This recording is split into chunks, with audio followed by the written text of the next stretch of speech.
Good morning, everyone.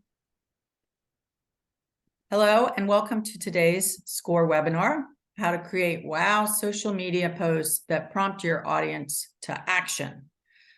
This webinar is being presented by Brooke Miles, President of Delaware Shoutout. I would like to thank you, Brooke, for sharing this important information and trust all of our viewers will find it informative and helpful. My name is Leslie Swope, and I'm a volunteer with SCORE of Chester and Delaware counties. SCORE is a nonprofit organization that's been in existence for over 50 years and is a resource partner of the SBA. SCORE's mission is to foster, saying there's no sound except the announcement that this is being recorded. So you can't hear me. Saying recording. I can hear you. Oh, they can hear. Sorry, I guess that must be your okay. It sounds like it might be a problem on your end. Sorry about that. Okay. So here in Chester and Delaware counties, we have over 100 volunteers ready to help you. Our mentoring and most of our educational programs are free. You will find many tools, templates, and other business resources on our website, Resource Library. I encourage you to check it out. Next slide. Yep. Sorry. I was listening so carefully. How to create wow social media posts that prompt your audience to action is a recorded webinar and will be made available to you after today's session. You have all been placed on mute to avoid any distractions. Brooke will address your questions throughout in the Q&A box. Please use the Q&A box for questions. Use the chat if you have a comment or resource to share.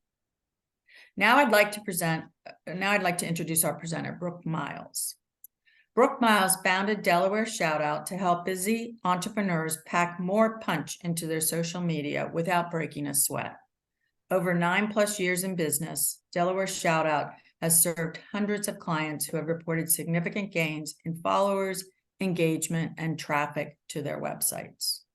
Her company has also won multiple awards within the marketing industry and is a woman-owned business. What's more, Brooke is becoming increasingly known for her Delaware Shoutout YouTube channel, which teaches entrepreneurs how to outshine their competitors on social media. Now I will turn it over to Brooke. Thank you so much, Leslie. And yes, this is one of my favorite topics to talk about because one of the biggest questions that I get from business owners is, okay, what should I post on my social media and how do I make it such that, people actually notice it? So that's what this is all about. And again, if you have questions, please put them in, the Q&A. I'll also see them in the chat too. But anyway, let's go. Okay, so here are the things we're going to be talking about today. And again, please feel free to ask questions throughout. I really want to make this as interactive as possible. We're going to talk about how to actually find the content or think of the content that you should be putting out there for your specific audience, and also how to overcome writer's block, because you may even know generally what you want to say, but then you're kind of looking at a blank screen and you don't know what to type. How to also tap into what are called marketing magic words that are more likely to prompt your audience to action when they see your post. How to find royalty-free imagery and use an easy graphic design tool. So in other words, how to dress up your post with visuals that are really going to pop for you. And then finally, how to leverage video to generate even more excitement. So we're going to be covering everything in this session. So we're going to start off with finding content, okay? And I find the best way to do this, and I find this is also the case for other business owners, is to ask yourself certain questions, and the answers to these questions will help you come up with tons of ideas. One of them is, what keeps your audience up at night, as related to what they deal with that you can help them with. Okay, so for example, let's say you have you run a women's a women's boutique, fashion boutique. Okay. Then what might keep your audience up at night are, oh, I have nothing to wear for that party next Saturday, or I just want to, change up my wardrobe. I feel like I need a new look, or things like that. So what are the problems that your audience has that are looming that you can solve for them? What are the biggest gaps in your audience's knowledge? So, are there certain, things they just don't know that they need to know that you can help them with?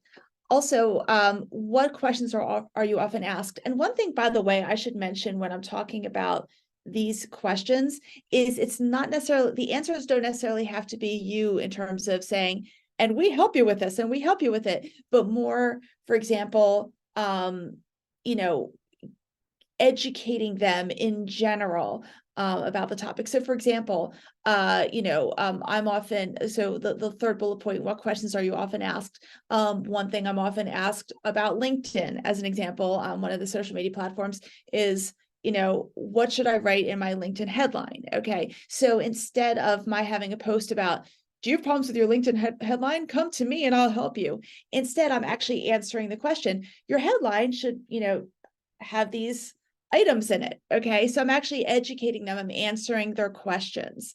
Okay. So that, and the more you position yourself as an educator, as a resource, and once in a while, you're obviously going to promote yourself, of course. Okay. But if you show that you care about your audience and you're willing to give a little bit of information for free, it'll be amazing how much they'll come to you and see, as just see that you're the person for them. So here's some other questions you can ask. What are myths, that you often need to dispel, that's again surround, your field or your industry.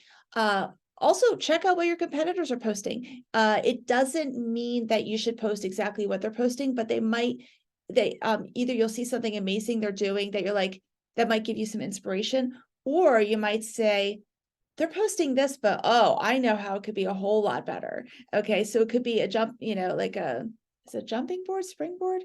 I've forgotten all my English today. So you'll have to forgive me on that. Here's one way that I look for it, and I call it extra credit because it does take a little bit of time, but it could be worthwhile, especially if you're going to be doing video as part of your marketing mix. Go on YouTube and seek out some of the smaller channels in your niche, okay, and see what videos they've done are pop, which ones they've done have actually get a lot of views, because what that means is here are tiny little channels that not many people know about, but this topic is so hot that people will go to the small channel and watch their video. And when you're on any person's YouTube channel, when you're in their video section where it shows all their videos that they have, you'll see near the top, you can actually sort all the videos by what's most popular. So anyway, that's something that I do, and that helps me immensely with brainstorming topics.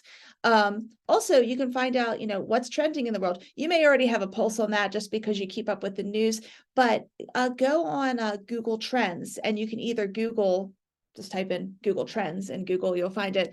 I'm almost positive Google Trends is also trends.google.com, and that'll show you what are people talking about. And if there's something that people are talking about that you can somehow tie into the conversation with what you want to talk about, that could be really, really good. Also, what do your analytics say? So after you've been posting for a while, and you've been posting about different things, and look at your analytics, and you'll be able to make some decisions in terms of which posts seem to generate more excitement than others. Okay, another way that you can find content that I really like, there's a website, it's free. There's a paid version. I've never used it, but there's a free site called feedly.com. Okay, and I'm going to quickly show it to you. I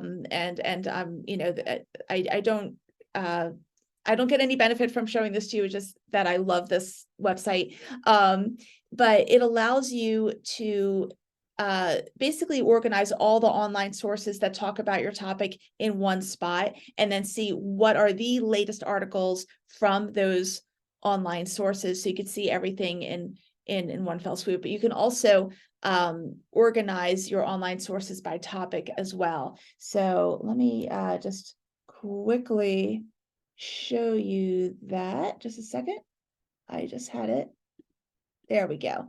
Okay, so this is an example of Feedly, and you'll see on the left-hand side that I have things organized by general social media online sources and general marketing sources. I also have like some little time management category as well. You'll be able to, I'm not going to do a whole Feedly webinar here, but you'll be able to either tell Feedly, by the way, add these sources to Feedly, or Feedly can give you suggestions. And then you can organize everything on the left-hand side. And on the right-hand side, you could say, okay, so in the topic of social media, I'm going to click on social media on the left-hand side.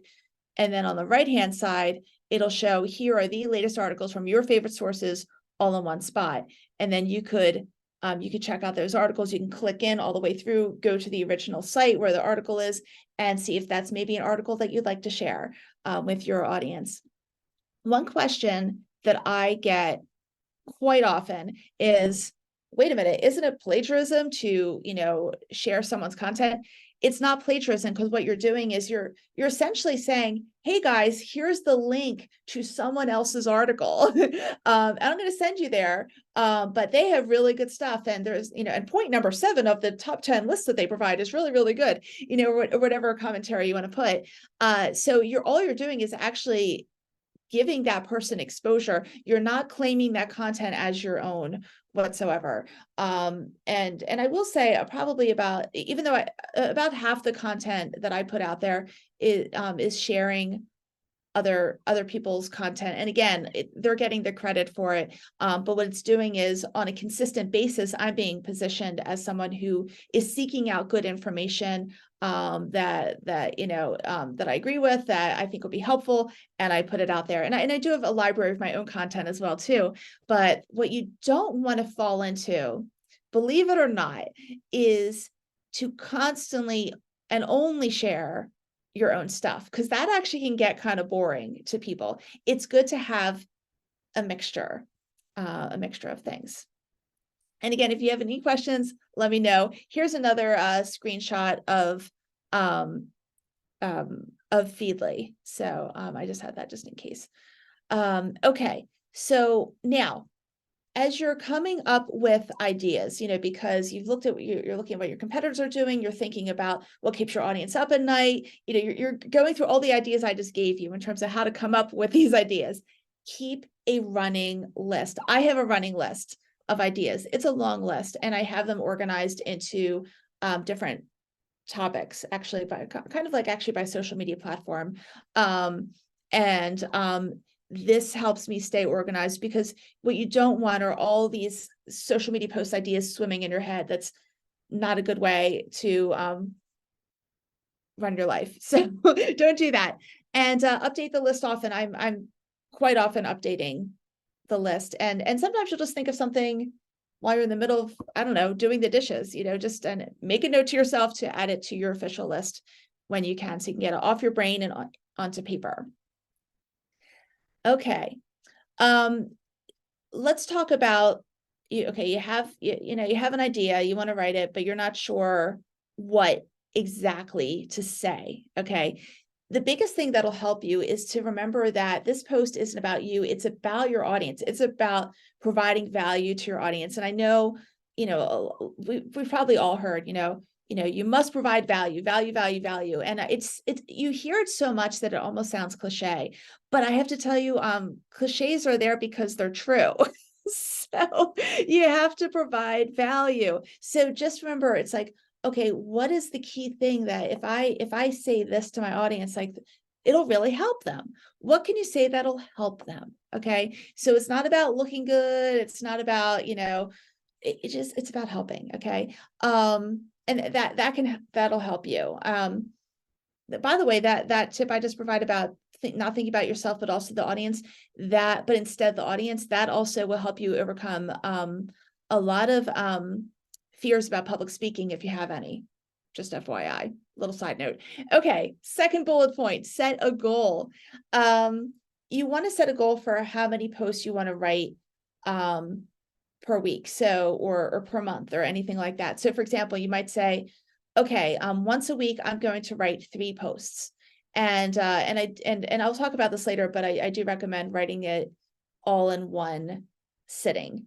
Okay. So in other words, you don't want to stop what you're doing 3 times in a week. You want to sit down once a week and write 3 posts. And I think if you do that and you set a goal, now you have even more motivation. And what I'd also recommend is blocking out non-negotiable time in your calendar. So, short of, the house burning down, okay, you're going to write the post and that's it. You're setting an appointment with yourself, just like you set an appointment with your doctor, or your accountant. You're setting an appointment with yourself to get this done, and you don't cancel on yourself. Okay, so that will also help you. So you have to do it. Okay, here's some other things. Aim for consistency over perfection. Now, I will tell you that I strongly urge you to proofread everything you do. Make sure there's a period at the end of the sentence, make sure, you're capitalizing and not capitalizing things correctly. You conjugated the verb correctly, whatever it is. You have to look professional, but but at the same time, the most important thing is getting the posts done and then just and proofreading it. Okay. Set a time limit. For one thing that helps a lot of people is to set a time limit for themselves to write the posts. And if it'll work with your workflow, feel free to write it and then like step back a second and then edit and then edit later. If you have, let's say you're writing something, actually I have to get a drink of water in a second. Let's say you're writing something and you're realizing this is going to be a really long post. Okay.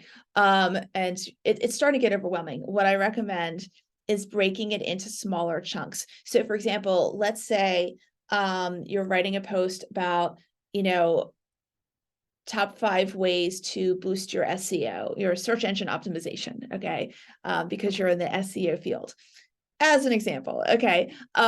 You could, in that case, and you're finding each one as a paragraph, and you're like, oh, people are not going to read all this, or take each paragraph and make each one a standalone post and you just spread them out. Okay. So if each one can stand on its own, what's happening is now 5 times, now people, your audience is seeing over 5 separate posts that you're helping them boost their SEO versus 1 post. Also, more people are likely to see 5 posts than they are 1 post. Okay. So, that's something I recommend. The only weird caveat here to this.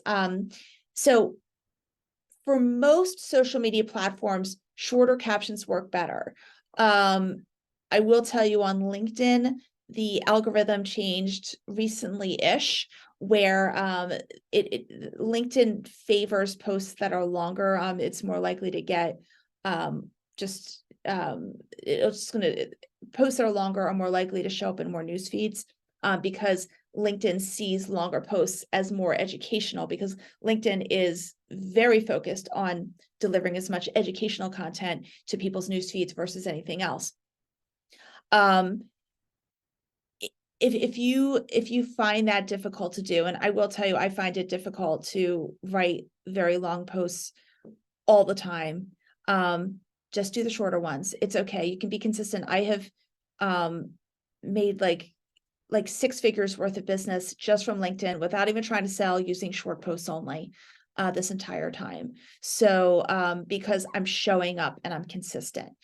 So there's something to be said for consistency. So just keep that in mind. And again, if there are any questions or comments, feel free to share. I want to make this a conversation, please. Okay. So marketing magic words, you might have heard about marketing magic words. And I will tell you that if you Google marketing magic words, you'll see a whole bunch. Okay. And I've, looked at Listen List, and I just want to share my favorite. Okay. But what we're trying to do is, when you can, stay away from the words that you might hear in like a cheap infomercial kind of thing. One of my favorite marketing magic words, when I say marketing magic words, I mean words that prompt are more likely to wake up your audience and be like, whoa, okay, maybe I should contact this business, or, or step in their store, or whatever it is. But here are some words that tend to work really, really well. The first one being the word you. Okay. When you say you, it's telling the audience that you're speaking about them. Kind of obvious, but a lot of it could be seen more in posts and in social media ads, for sure. Another one, which a lot of people don't know about, is the word because. When you say something and then you follow it with a because da da da da da, like here's the reason, for whatever reason, it solidifies the premise you're making. There was one super interesting study that was done a long time ago with the word because, that had to do with making copies at a copy machine, and someone trying to butt in, and if they used the word because as the reason why they wanted to get ahead of the line, kind of thing, they're way more likely to succeed, even if they were just saying, because I need to make copies, which makes no, which doesn't say anything. The word because is doing it.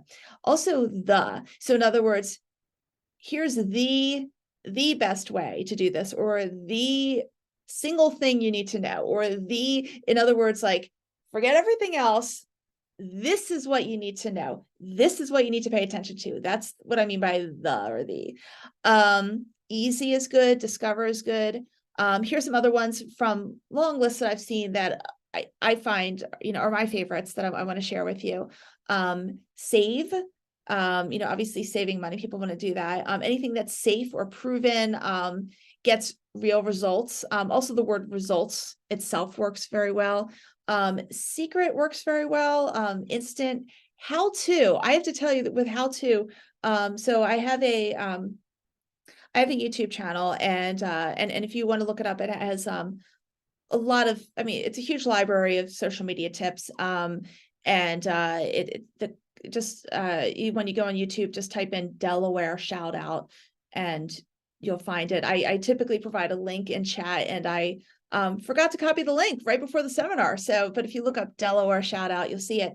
And what you'll find on my channel is that almost always the videos that start with the title how to, okay, if they're more than a few weeks old, if I had enough time for the YouTube algorithm to think about it, have way more views than any other video. How to, this has been consistent, so check that out. It's how to really works. People want to know how to do things. Effective, value, time saving, see, and join are also really good ones. So anyway, I recommend that you Google this, but these are my favorites personally. Okay. And let's see, we're going to go into royalty-free imagery. So let's say you're writing a post and you want to include an image with it. Okay. You want to use when I say real, I mean like real life images, when you have them, or can take the photo, but sometimes you don't have that option. Okay. And in that case, using stock imagery is an option.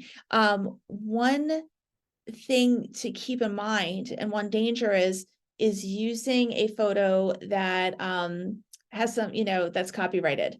And there are actually lots of images that people might say, oh, that's fine, I can use it because I've seen other people use it. It doesn't mean it's legal to use it. It doesn't. And just because you see an image on social media or you see it on Google, it doesn't mean it's legal. Okay. So the safest route to go is there's two websites I really like are Pixabay.com and Unsplash.com. And both of them have stock images. I find that Pixabay has a much larger library, and you can also find graphics and video and stuff like that. But Unsplash, I'm pretty sure they just have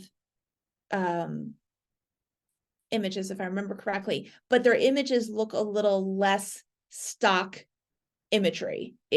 Imagery is the new adjective for the day. So I would recommend checking both of those out. I do have a video on my YouTube channel, on my Delaware Shout Out YouTube channel, and it's about how to it lists 3 other stock image sites as well, that are really good. So feel free to check that video out after you check out these 2 sites that I'm mentioning. For graphic design, there are lots of graphic design tools. Actually, I need one more drink of water. And one of my favorites, actually, I'll tell you my favorite. My favorite is Canva. Okay. Now, if you're already using, some other graphic design tool and you're comfortable with it, then stick with that. But if you're just getting started with graphic design, or you just want to create something, but you don't know how to get started, Canva is really great. There's a free version to Canva.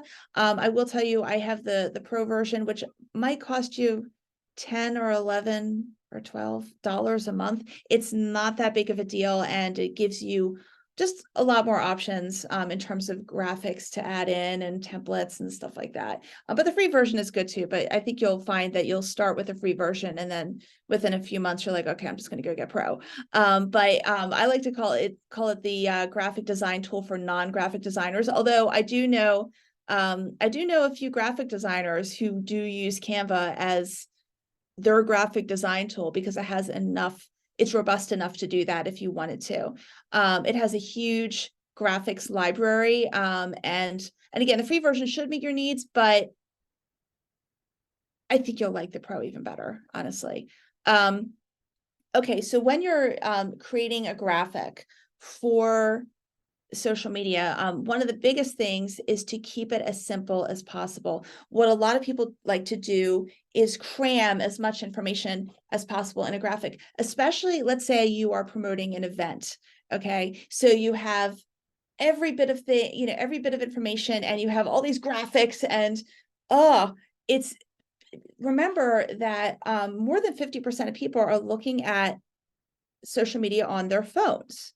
Okay, so any graphic you have is already going to be way smaller than it appears on your desktop or your laptop or any larger device that you are designing on. So people aren't going to see it as well. Things to help make your graphics cleaner: stay away from dark imagery. So if you have just anything that's too dark will be a little bit difficult to see. Collages, people, the tendency is to say, well, I want to show everything because everything is more impressive than just one thing. No, the human brain is going to remember one thing better than a collage of 5 things or 10 things or 30 things. Okay, it just will. It'll remember one thing better. Okay.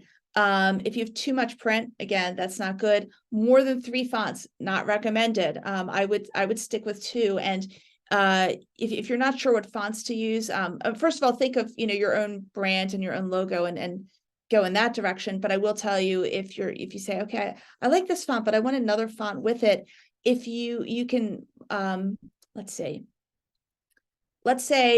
one of your fonts is that they use for your brand is Helvetica. I'm sorry, it's the one I can think of right now. Okay, you can actually Google fonts complementary fonts to Helvetica, or what fonts are complementary to Helvetica, and you'll be able to see some ideas there. So that way you can create a little more interest, but again, not get too complicated. And again, just back to the whole mobile thing. After you create your graphic, zoom it out. In other words, like make it smaller and smaller just on your screen from a viewing standpoint, to see if if you were to like close your eyes and open it and you were just seeing your graphic here for the first time, within 3 seconds, do you know what this is about? And if you still know exactly what this is about, go for it. If you're like, ooh, that's a lot, that's a mess, then don't. You will notice that larger companies use simpler graphics, and I've seen this trend all the time, and it's because the larger companies they know it works. Okay, so they're not stuffing too many things in a graphic, and I recommend the same thing for you, is to keep it simple. Okay, we are actually going through this webinar significantly faster than I ever imagined, because I'm the one talking, so I'm the only one talking. So again, feel free to ask questions or comments. Okay, so let's talk about video here, because I'm sure you've heard that videos do get a ton of engagement, and they do. The downside to video is that it does take more time than, finding an interesting article to share, writing a quick caption that is 1 or 2 sentences, and calling it a day. Okay, video does take time. It can take a lot more time, but you have more engagement at the same time. So, okay, so I like to break down videos into 3 different types. Okay, so you have, first of all, your professional edited videos, which means like you're filming everything in advance, and you're either editing yourself or you're having someone else edit it for you. You do have more control over it, over the process when you do that, obviously, and everything can look perfect. But it also takes a lot more time. But at the same time, you get your message usually a lot cleaner. Okay. There are also live videos, and they're raw, you're just talking. There's no one's editing anything. It's just coming out, you're being published at the same moment that you're recording, basically. So you have less control over the process, but it takes a whole lot less time. All you have to do is film. I will tell you that I definitely tend towards the professional edited videos, only because I get very nervous in live situations. This webinar is totally fine, but I don't know, it's a brain block I have. So anyway, I tend to go for the professional edited videos, but I still recommend live videos for people who feel comfortable just saying, hey guys, let me tell you about blah, blah, blah, or let's, here I am at, and they just start talking in their phone. If you can do that, you'll save a whole lot of time if you go live. Now, Premiere videos, you'll see some options for that in some social media platforms. And Premiere basically is a hybrid of an edited video and a live video. So here's what it does. You still film your video in advance. You edit it to your heart's content as much as you want. Okay.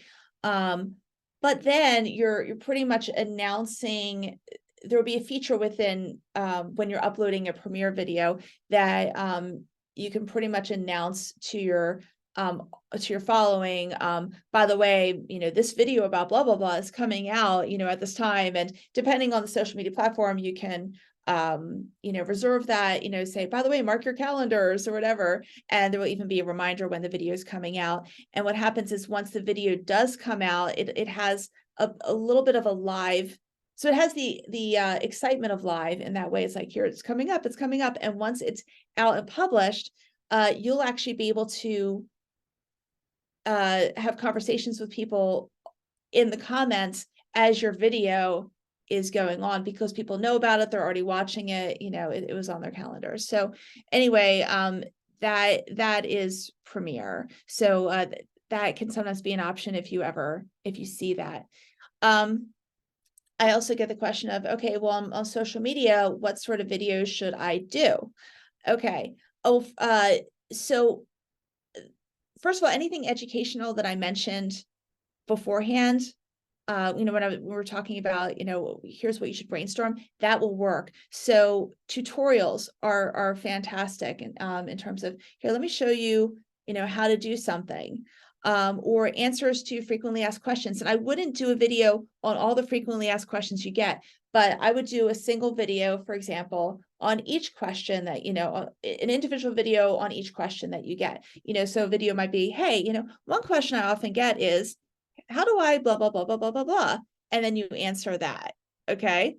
You could do a video on debunking an individual myth in the industry.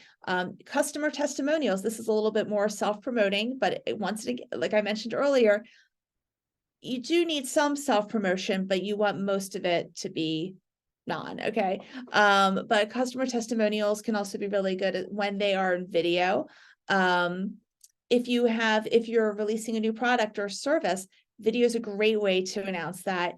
If you happen to be at an event, like I know at the Wilmington Riverfront at the Chase Center, they recently had it's called the Delaware Networking Station. It's with the Delaware State Chamber and the Better Business Bureau, and they put a whole event. So if you were there and you were one of the vendors or you're one of the attendees, you could say, "Hey, here I am at Delaware Networking Station," and blah blah, and you could talk about that as an example. But you can also show behind the scenes footage. So for example, let me show you how I produce or I mean, don't show all the industry secrets, all your company secrets, but show some behind the scenes footage. Or for example, let's say you I don't know, you and your team decide to do a retreat, at a local park for some brainstorming, and you could, just like have a short video saying, here we are, kind of trying, coming up with, ideas on new ways to serve you guys and stuff like that. So people really appreciate the behind the scenes footage because it shows the people behind the company, and it shows that you're willing to show more than what's on the formal website. But I do recommend with video, just dip your toe in first if you haven't done video yet, and you'll find that it can be fun. It's just that you want to kind of build on it. With my YouTube channel, I will tell you that I really did not know the first thing about video when I started. And I still have a lot to learn, but but there have been huge improvements in the videos as I've gone on. So it's kind of interesting that way. So this is the fastest I have ever shared this type of information with a group. We have plenty of time. I would love to hear what questions you have, what comments you have, and it could be about finding the right content to share. It could be about video. It can be about imagery, anything, about overcoming writer's block. What questions or comments do you have that I can help you with? Again, you can put them in the Q&A. Mhm. Oh, we have one. Yay. I was getting scared because I've never had a webinar where I didn't get a question. I was like, no, this can't be the first one. Okay. What are your thoughts about boosting posts? Wendy, thank you very much for asking that. Okay. So boosting posts, for those of you who don't know, that's basically, let's say it's, usually the word boost is specifically related to Facebook, but it's anytime you put a post on a social media platform and then you give that social media platform money to have that post delivered to way more people, and it's a specific audience that you're targeting. Okay. It can be really, really good. I will tell you, there are certain platforms such as Facebook, such as Instagram, that are a lot more pay to play. So in other words, yes, you can put organic posts out there. In other words, free posts out there. They don't cost you a dime, but your reach won't be that great. And the social media sites are doing that, so you're encouraged to actually boost them. I don't recommend boosting every single post, but I would say, for example, let's say you've planned out for the month. Okay, I'm going to be talking about these particular topics. I know on the post I'm going to do on October 15th and the one on the 29th, those are going to be really important. I want to go ahead and boost those. One other mistake that a lot of people make with boosting, and actually with social media advertising in general, is they focus on, okay, I have a sale coming up or I have a new product.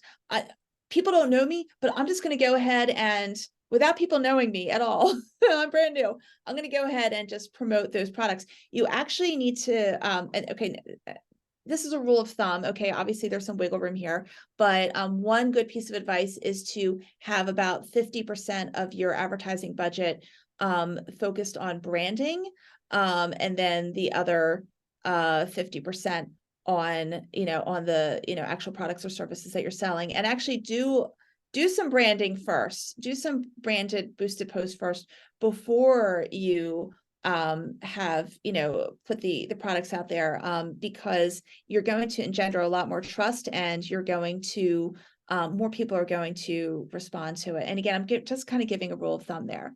That was a really good question. Thank you so much for that. All right. Okay, We have a couple more here. yeah, What I see. advice would you have for service-based businesses? Yes.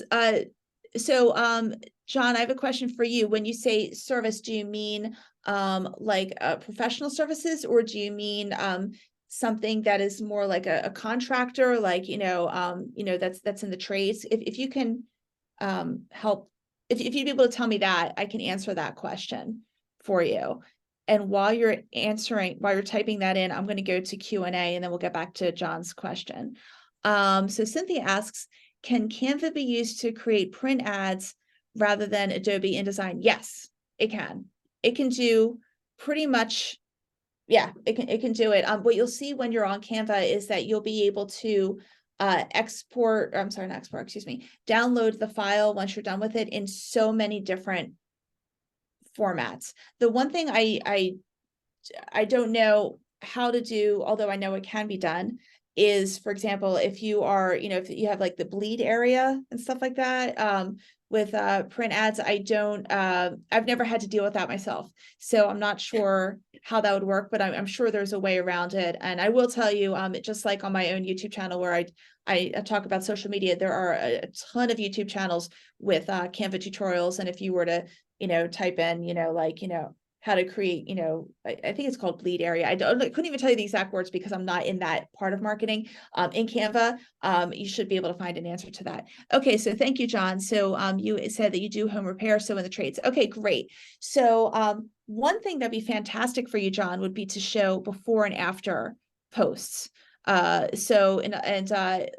words, even if, let's say you're building, I don't know if deck building or would be part of it, but for example, like we have a deck in our home that is like horrible, like I'm afraid to step on it, like I might fall through and die, kind of thing. So a before and after of the Miles family deck before and the Miles family deck afterwards would be amazing. Or if there are other things that you're doing, that would be really good. I will tell you, with your type of business, and there are some other businesses like it, you can get away with a little bit more self-promotion because your business is so visual. Okay. Because what you're doing is tangible. People can see it, people can touch it, not touch on social media, but you see what I'm saying. And visuals are almost a form of entertainment for people, which means they're providing value. What I might also say is, if there are certain things you're always repairing, that that with a little preventative maintenance would help people. I know that sounds like you're like telling people to take better care of certain things so that way, and you would get less business, but I will tell you, you're going to actually get more business with us. But basically saying, hey, one thing I often see is, this blah, blah, blah, blah, blah. One way you can slow that from happening or stop that from happening is to do this. So even just like home hacks would be a good feature to have in your social media as well. So I hope those ideas will help you. So thank you for asking that.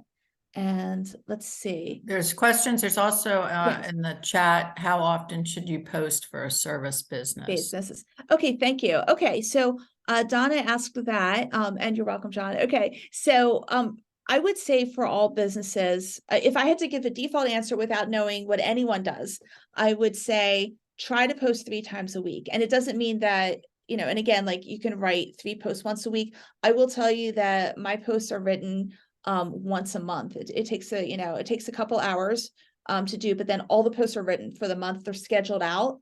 They're scheduled out on, you could use third-party services like buffer.com, hootsuite.com, anything like later.com. They all allow you to write your post in advance and then say, I want it to go on these platforms of mine, these social media sites of mine on these days and times. You set it and forget it. It's awesome. But let's say you're just getting started and you're like, I don't know if I could do 3 times a week. Start with once a week, okay? And do that for a couple months. And then when you're used to that, do twice a week and then go to 3 times. What I don't recommend is doing twice a day, because I will tell you, if you start posting excessively, that will actually, each of your posts will be sent to fewer people, because it's almost seen as excessive by most social media platforms. So I wouldn't do more than once a day. 3 times a week, in my mind and in the minds of a lot of people, it's enough to show you're thriving, but it's not so much that it's overwhelming, especially if a lot of your posts are going to be let me share an article and write a sentence about it. Okay, that can be easy for you to write a lot in advance.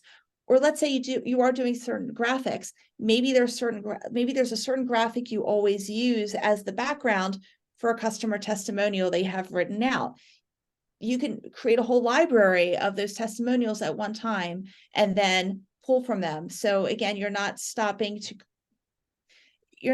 always stopping things. Do things in batches, and you'll find that 3 times a week is very, very doable, and won't take that long. So thank you for asking that. Okay, let's see. So Victor asks, what do you think about creating content with AI tools like ChatGPT? I'm glad you asked that. I like using ChatGPT for ideas. Okay. I do find that, even if you say, okay, write this post in this tone, blah, blah, blah, it still might not totally capture what you're trying to say. Okay. Or I shouldn't say that. No, it won't totally capture your voice. Okay. Now I have heard that you can also like throw at it like a whole bunch of stuff you've already written and say, write it in this voice, but still, I would use it for ideas more than anything else. I will tell you that I almost lost the opportunity to have a client because of ChatGPT. I got an email from someone a couple months ago, and the way it was worded, it sounded like, yes, we would like to reach out to you for a partnership of, and I'm like, a partnership, yeah, you're trying to sell to me. There was something weird, like it sounded so generic. It was so generic, and that's what ChatGPT does, because it pulls from existing things. Okay, so I was about to like just ignore it or say, please take me off your email list. There was something about it I couldn't put my finger on. I said, let me just email back. And I just said, by the way, just to be sure, are you trying to sell to me or are you trying to buy from me? And I was blunt, but I didn't understand it. It turns out it was someone who saw me at a seminar. They wanted to work with me in terms of like me helping them and strategize with them and train them. And it turns out they used ChatGPT to write that email. Okay, but it was so generic, it turned me off, and I thought they were trying to sell to me. So think about that. Okay. Thank you for that though. And I have gotten some good ideas from ChatGPT, I will tell you. And I've used it for other things outside of social media. Like even like home things going on. Like I need ideas for blah, blah, blah. And I get ideas.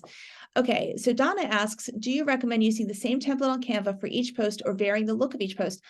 Overall, I recommend varying the look of every post. However, I recommend, like, for example, all of your testimonials might use the same template. Okay, if that makes sense. So all your testimonials might have the same background. Or let's say you have an inspirational quote. All of your inspirational quotes that come from you might have the same background.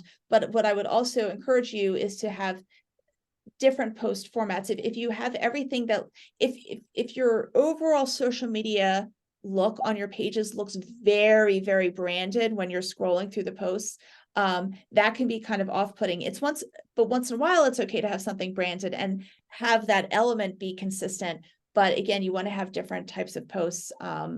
And again, if you're doing things like sharing a video or sharing an article, or you happen to find a cool infographic, that will help keep things look a lot more organic while still having that branded touch when it makes sense.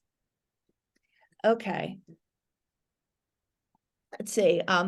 There's also the question, if one has a course they would like to promote before Christmas time that we have not yet started writing the content for, how might one tee themselves up to course production? I'm afraid that if I start writing 2 to 3 blog articles a week now till I promote the course with Facebook ads, that they'll see the redundant info on these topics in the course. Okay, so I think if I understand the question correctly, and by the way, what you're asking, even though it's quite specific to a course, it's actually not. Your question actually can apply to a lot of people, because one fear that I hear a lot of people have is, I'm afraid that, I'm trying to educate, my job is to educate people, whether it's because they're a consultant or they have an online course or whatever it is. And I'm afraid that if I actually tell people some of the things that I know that I could tell them if they hire me, then why would they even hire me? Okay. But here's what's going to happen. Almost no one is going to read every single blog article, or, watch every single video. If you look at my YouTube channel, I practically give away the farm. But people typically don't watch every single thing or read every single thing. What your content is doing is it proves that you are an expert. Because if you just, and I'm exaggerating here, okay, when I'm about to say this, if it's like, here, I have this online course, but I can't tell you what I know. I know you wouldn't say it that way, but it's if there's too much, shrouded in mystery in terms of your expertise, it's going to actually hurt your sales. You actually want to show your expertise. And more people will buy from you. I hope that answers. And again, yeah. So anyway, I hope that helps. Okay, so Lisa Miller asks, are certain days or times for posting better than others? Service-based trade business. Okay, thank you for specifying. I appreciate that. Okay. It's going to depend on your audience. Now, I will tell you, on Facebook, as an example, if you were, let's say you have an active Facebook page, there's a section in Insights, okay, which used to be called Analytics, but now it's called Insights. And you should be able to see when your audience is online. You have to dig through. It's going to take a million screens, but you'll get there.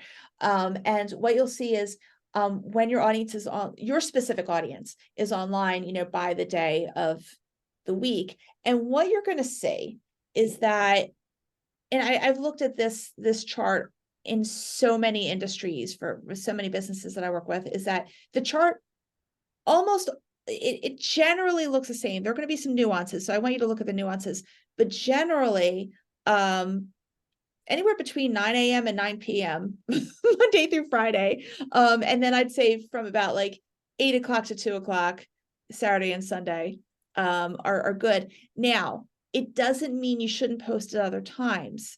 Okay.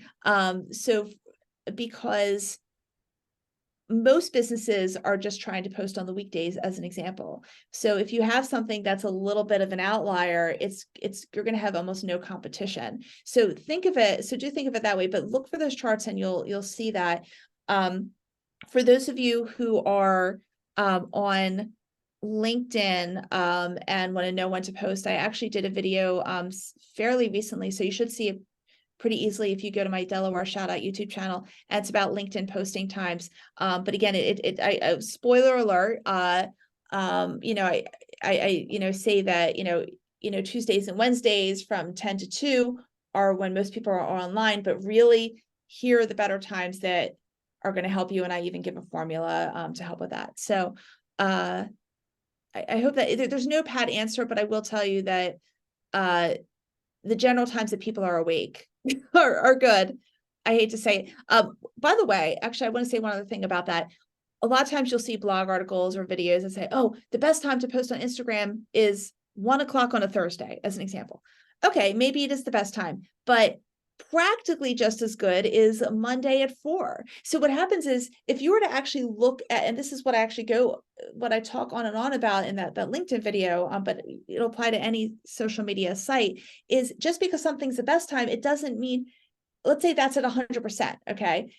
There are plenty of others that are 99, 98%. You don't want to ignore all of those for the one time. Okay. People have different viewing habits. They go online at different times and different days. So you need to, there's more to accommodate.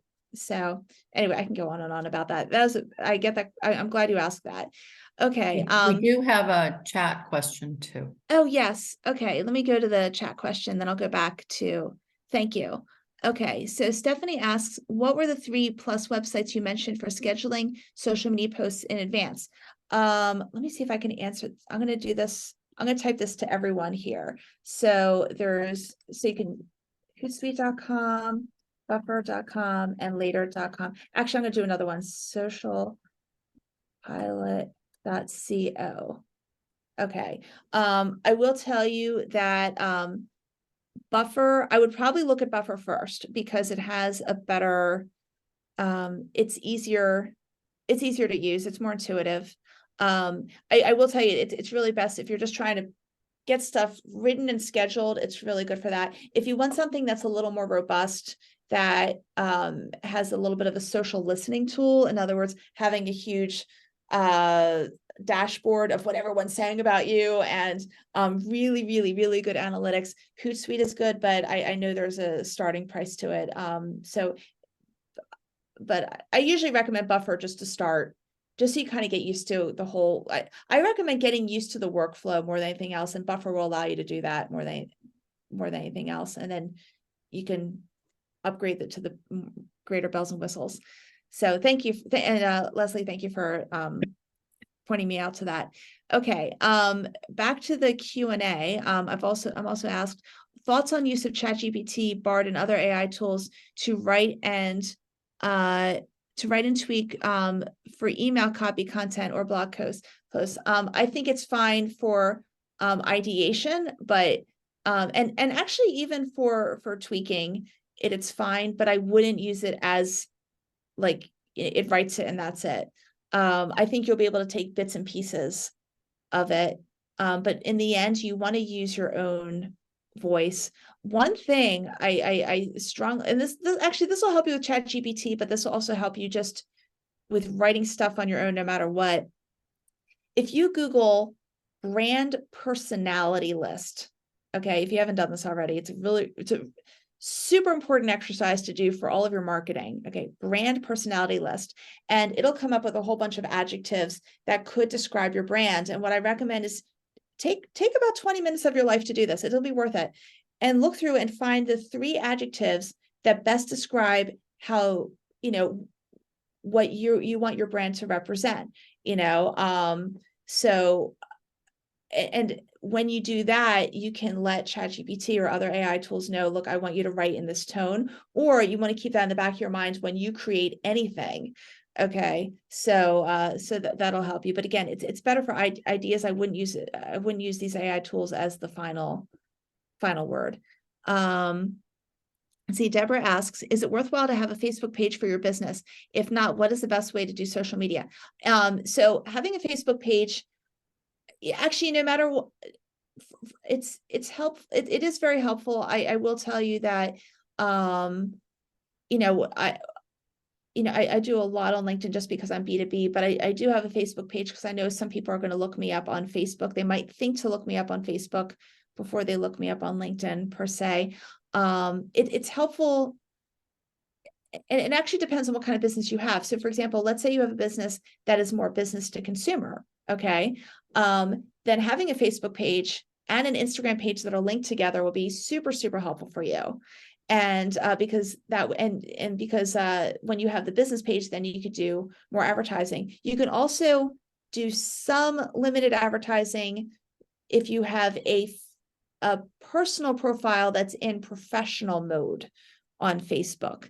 But it's a bit limited. You really do get all the bells and whistles if you have a Facebook business page. And again, it's going to be most helpful to you if you are business to consumer. The one thing I would say is pick and choose 1 or 2 platforms, maybe 3 tops at most that you want to concentrate on and really rock those. Don't feel that just because there a social media platform exists that you need to be on it. So, okay, thank you for that. And by the way, no, we had not covered that question, so I'm glad you asked.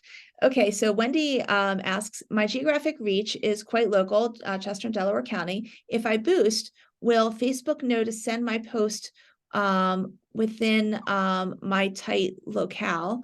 And if I decide to boost and pay $25, does Facebook tell you how many additional people will be reached? Yeah, so basically you can be very specific. You can even say, I want to reach these counties, or I want to reach this mile radius, and it'll tell you how many people. It'll actually give you a range of people that you'll reach, when you spend X number of dollars. Before we go to the other questions, I want to actually go to the Q&A. Wait, we are in Q&A. Never mind. I'm sorry. I've lost track. Okay. Stephanie asks, what are the 3 websites you mentioned to help schedule future Yeah, I social think media this posts. was from the other, Yeah. she asked them. Yeah. Okay. Gotcha. And that was answered in chat. Thank you. Okay. And then we're also asked, what is the rule of thumb for pushing the same blog on one or two of the top 5 social media sites that our demographic uses versus posting the same only 2 of them and then use different articles and shares on other channels, social media platforms, so people who follow us on all social media sites don't follow, unsubscribe because the same exact blog posts and shares they see every time we push them out.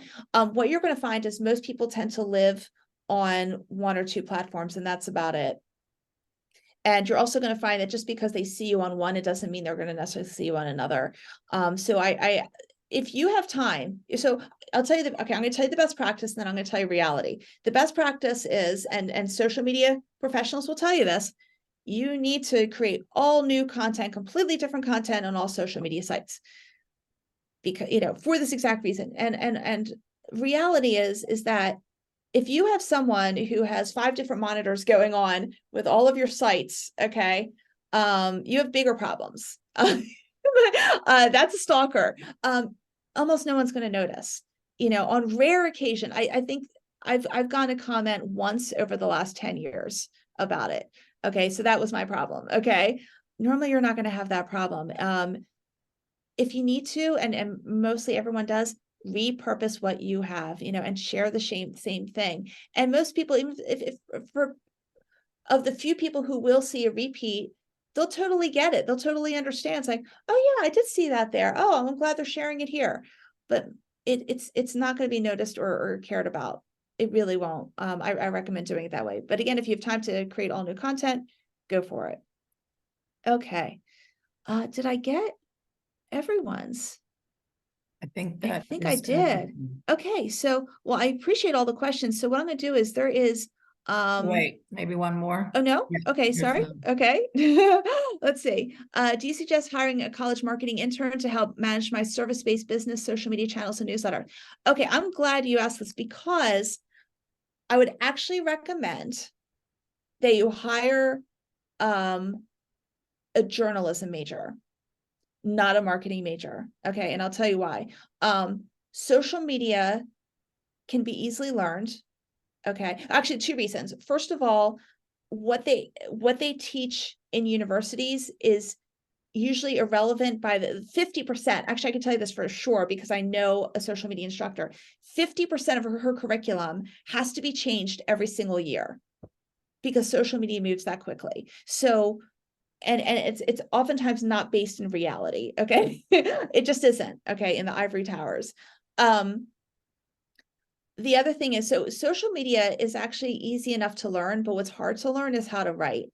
And journalism majors get to the point. They know how to write catchy headlines. They know how to grab people's attention. They know how to sort out what's important from what's not, because their whole grade depends on that. I'm not saying anything against marketing majors. I'm just saying, I don't think they, believe it or not, I think you're gonna have more of a skill set. I'd rather hire a journalism major and have them, watch some tutorials or have someone teach them on how to do a few things on social media than to have someone who knows where to press the buttons from last year, and then not know how to write. I will tell you, in my own business, when I've hired people to help with my business, actually, the best luck I've had, for me, I didn't, I've tried interns. I didn't have as much luck with it. But I've had more luck. For me, I've actually had more luck. I hired people who knew, like, actually women who were slightly older than me, and I'm in my 50s. So women who were slightly older than me who knew how to write and communicate, because social media is just it's just like a software program. It really is. And then just, and there's some basic marketing things you need to know, but a lot of it I just shared with you. It didn't take that, I mean, there are nuances to marketing, and there are some areas of marketing that are tougher than others, like SEO is tough, Google ads, there are some things that require a greater skill set, but no. So, so anyway, hopefully that'll give you some ideas if you decide to go the college intern route, or you decide to go further. By the way, if you hire an intern, don't give them full controls over all of your social media sites that you don't have any. I have seen too many times where interns were the admins for the pages, and then the intern leaves and may drop off the face of the earth, and then the business owners left with no control of their sites. And then it's so, anyway, I'm saying that to protect you.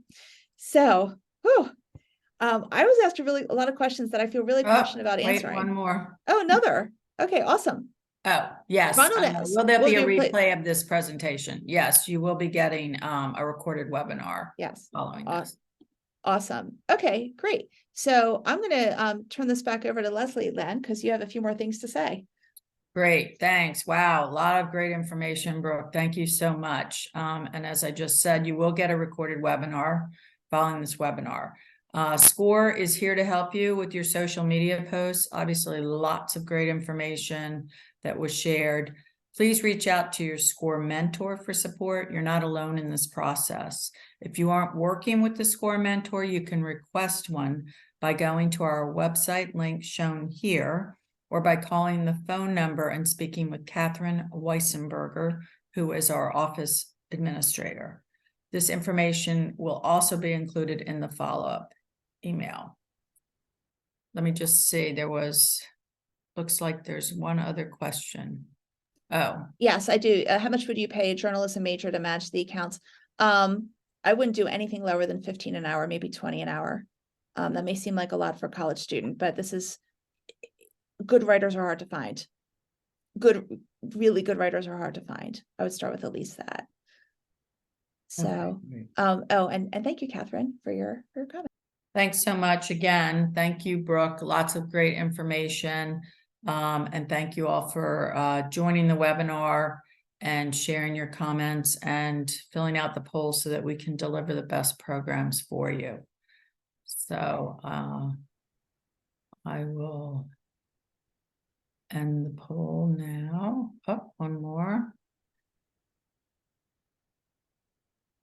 And any last comments, Brooke? Let's see. I just really appreciate everyone joining and for the questions and everything. So yes, that's basically it. Thank you again. I look forward to I do a few webinars a year with SCORE, so hope to see some of you again. Great. Thank you. Have a great day, everyone. Thanks. Bye. Bye-bye.